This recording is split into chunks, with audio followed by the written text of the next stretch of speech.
Vai, começou. Eu sou homossexual, se eu não postar isso.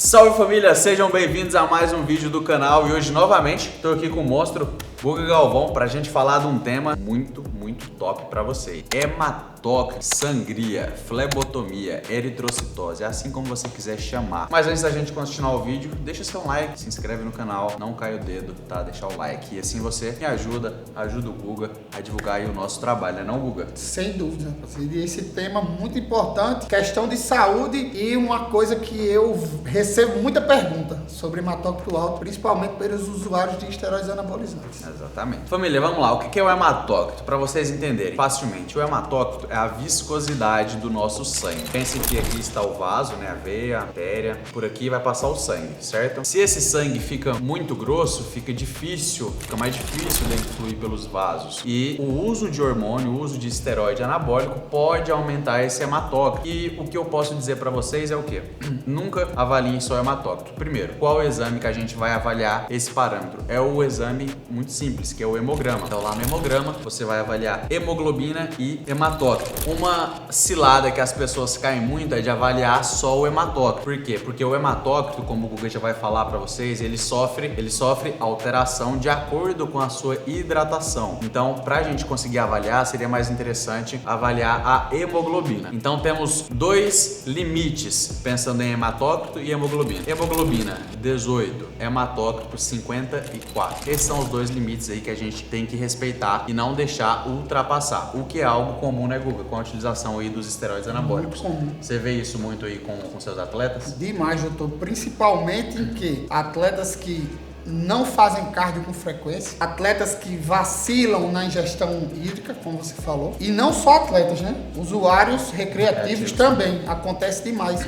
E também o que é que eu percebo? Não sei se você consegue fazer alguma ligação, mas pessoas que não seguem a dieta à risca, que quebram muito, que comem uma dieta com mais gordura, com uma ingestão calórica muito alta. Eu percebo que comparado às pessoas que têm uma alimentação mais limpa, mais rica em vegetais, é mais comum ter uma elevação de hematócrito nessas pessoas que têm a dieta mais desregulada, desregrada. Acredito assim, até que por um fator indireto, né? Porque se a pessoa tem esse hábito de não seguir bem uma dieta, ela consequentemente já não tem uma boa hidratação, ela já não tem um bom cardio, então ela já tem ali aqueles fatores de risco que envolvem aí o aumento do hematócrito, né? Se você tá com o hematócrito alto, você não vai fazer cardio e reduzir seu hematócrito. Mas ele tem uma influência, por quê? Porque quanto mais cardio, mais hemólise, né? Então a gente consegue fazer essa quebra aí das nossas células sanguíneas. O que fazer? Quais hormônios podem aumentar mais o hematócrito? Pessoal, todo hormônio pode aumentar o hematócrito. Oxandrolona, estanozolol, testosterona, hemogenin, masteron, dianabol, todos, qualquer um pode aumentar o hematócrito. Tem pessoas que nunca vão aumentar o hematócrito. Eu sou um, nunca aumentou. Nunca aumentou, né? Eu também, o meu nunca ultrapassou. Mas tem pessoas que são muito sensíveis. Usou ali uma testosterona até em dose de reposição, a gente vê, pode aumentar ali o hematócrito. A via que mais aumenta hematócrito é a via intramuscular. Ali com éster cipianato, enantato e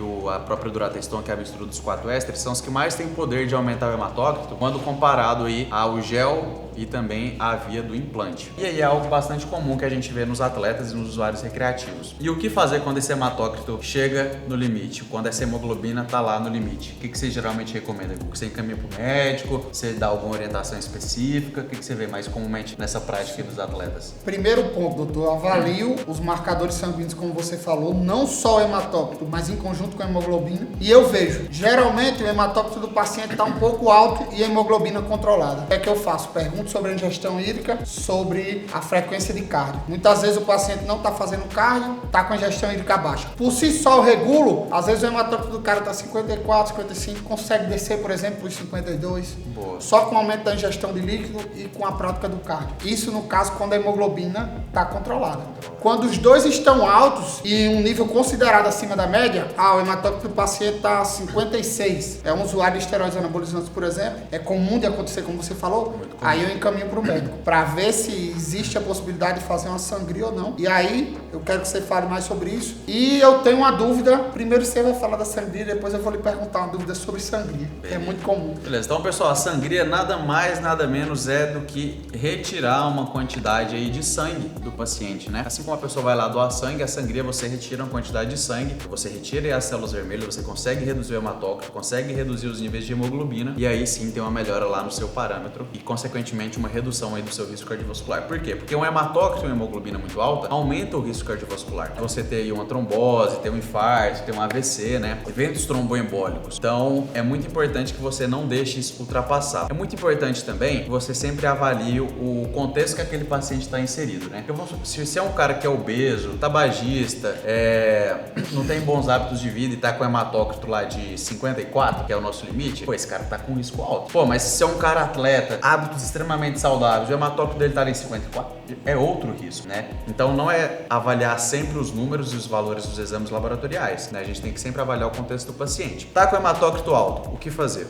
Primeiro de tudo, reduzir a dose das drogas. Porém, nesse meio que a gente vive, nesse meio que a gente está inserido, muitas vezes isso não é possível. E aí é necessário fazer a flebotomia, que é a sangria, que é a retirada desse sangue. Geralmente a gente faz a retirada de 500 ml, também faz uma reposição ali com soro fisiológico, mais 500 ml também, para evitar alguns tipos de sintomas por parte do paciente. E aí refaz o hemograma para ver quanto que bateu. Geralmente você consegue reduzir ali 2 a 3%, porém pode ser que em alguns casos que não reduzem e são necessárias mais sangrias. Só que aí tá uma grande pegadinha. Por quê? Porque se você começa a fazer muita sangria em excesso, o seu corpo você vai causar um efeito rebote. E o seu corpo vai começar a produzir células vermelhas mais e mais. E aí vira um ciclo sem fim. Então tem que tomar muito cuidado com o excesso de sangria. Muitas vezes a coisa mais inteligente a se fazer é reduzir as drogas enquanto a hemoglobina e o hematócrito vão se controlar para poder retornar depois. Então tem que tomar cuidado aí com o excesso de sangria. E é algo que eu vejo comum de acontecer. Vários pacientes meus,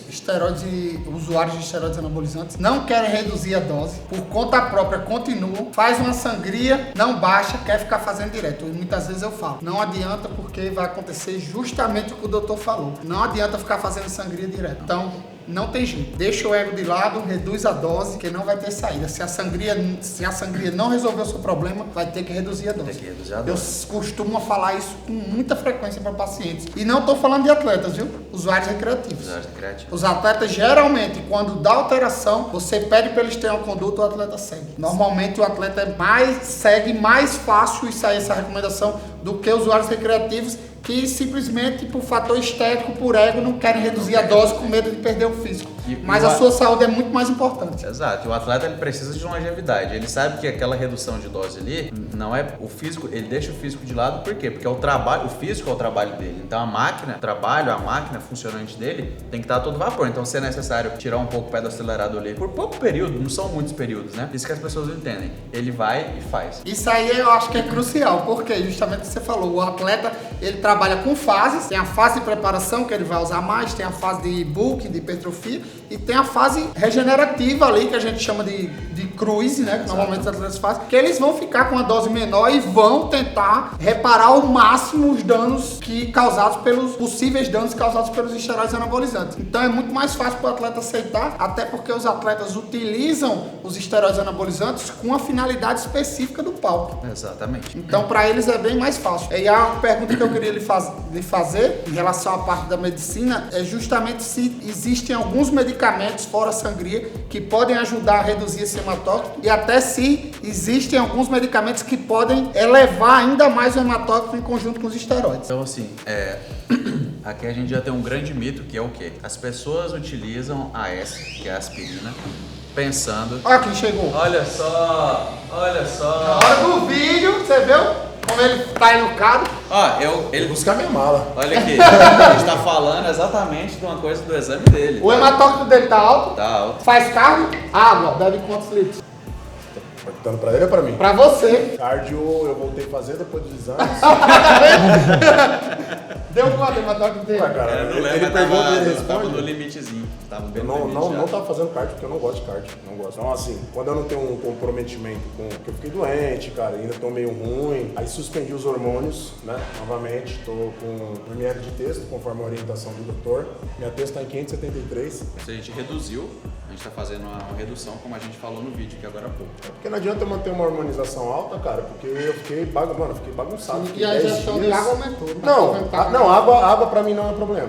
Mais o cardio e... O mínimo que eu bebo de água no dia é 4 litros, mínimo, brincando, entendeu? Mínimo. Mas a minha ingestão boa é sempre 6 litros e meio. Cardio, 0. Entendeu? Só que eu já tava pretendendo voltar. Aí eu fiquei 10 dias zoado e tal, beleza. Aí depois que saiu os exames, ele falou, ó, cardio melhora a alimentação. A alimentação também. Então, doutor, o caso do Carlão na prática é um caso que necessitou de sangria ou só com essas condutas que você passou? Agora você é o exemplo prático do que a gente tá falando. Ou só o fato de você ter passado cardio, mais melhora da alimentação, mais a redução da dose de esteroide já foi eficaz para ele. A gente não refez o exame ainda, mas a 99% de chance que essa conduta vai ser eficaz. Porque ele obedeceu, né, a conduta que a gente teve, porque viu que isso seria nesse momento melhor para ele, porque menos risco, mais longevidade para ele poder acelerar depois de novo. Tem três situações. Primeira situação que eu falei pro doutor, falei, mano, eu não vou fazer exames, essas coisas, se eu não for seguir. Fazer o exame para ver se tá bem ou não, depois, não, eu quero fazer certinho, primeiro ponto. Segundo ponto, que esse ano, depois do campeonato da Karina, a gente, né, vai tentar fazer um filho. Então, uns motivos assim que eu dei... Primeira mão, Bruno, o Carlão vai ser pai. O título do vídeo. Carlão vai ser pai. E o terceiro foi... Esqueci. Você ia competir, né? Desistiu. Não, é 2025. Não, mas eu já falei com o Pacho sobre 2025, exatamente porque 2024. Lembrei. 2024 eu queria cuidar da minha saúde, eu tô com um problema gravíssimo no ombro, amanhã eu vou fazer a ressonância dos dois, mas mais nesse. Esse aqui o moço falou que talvez eu tenha que operar. Porque, cara, eu não tô, falei até pro doutor, eu não tô conseguindo fazer, cara, tipo, sei lá, supino inclinado hammer. Eu meto 3, 4 placas, cara, eu tô aguentando com uma. De dor, porque assim, cara, parece que é uma faca aqui dentro. Aí o moço pediu ressonância, ele falou, possivelmente você tá com uma grave lesão no manguito rotador, entendeu? Então vamos fazer a ressonância, vamos ver o que tem. Se der pra tratar com fisioterapia, ok. Se tiver que operar uma cirurgia simples, já é. Então, cara, o que vai adiantar? Eu sapecar de hormônio, tal, não sei o que, e não ter meu 100% em nada, você entendeu? Então, vem a consciência, né? Siga o exemplo do Carlão e entra naquela que a gente falou. É muito mais fácil pro cara que... O Carlão não tá competindo, mas ele é atleta, né? Competiu várias vezes. Então é muito mais fácil pro atleta aceitar, às vezes, do que pro indivíduo que faz só os recreativos. A gente tá falando, Carlão, muitas vezes o cara faz os recreativos e o ego dele fala tão alto, se apega tanto à estética do físico, que não quer baixar, reduzir dose. Mas aí, como o Carlão falou, tem que aceitar que a saúde tá em primeiro lugar. Eu não ligo pra físico, entendeu? Não tô no meu melhor físico, tomado e tal, mas tô bem tranquilo, tô vivendo. Mas foi, quando eu conversei com o Pacho da gente voltar, eu falei, Pacho, me dá um ano que eu preciso me cuidar. Uma que eu competi com ele em 2022, que eu te falei, não fiz exames, não fiz nada. Preciso ver a questão do filho, cara, vou fazer 42 anos, entendeu? E a questão das minhas lesões, cara, eu venho do basquete e sou tudo cagado. Então assim, é um ano pra eu me cuidar, 2025, se for pra competir, tipo, só pra dar uma tchau, não, se não for também, tá, eu cabeça erguida. A pergunta que eu tinha lhe feito em relação a medicamentos. Posso fazer? Pode, está dispensado. Muito obrigado pela presença. Obrigado. Quantos medicamentos, doutor, que eu lhe perguntei, por quê? Eu vejo que muita gente fala, você bem direto ao ponto, para facilitar a sua resposta, né? Muita gente fala que finasterida ajuda na redução de hematócrito. E 2, muitos falam do tamoxifeno, que ele pode ajudar não, que isso aí é pior, né?